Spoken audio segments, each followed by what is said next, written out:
கோளும் ஒன்றாய் காண அங்கு கற்பகம் என்னும் கடவுளின் மெய்யில்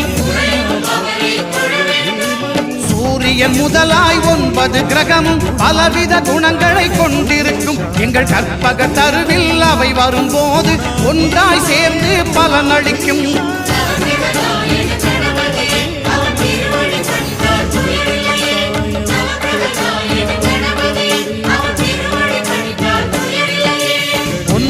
கோளும் ஒன்றாய் காண அங்கு கற்பகம் என்னும் கடவுளின் மெய்யில்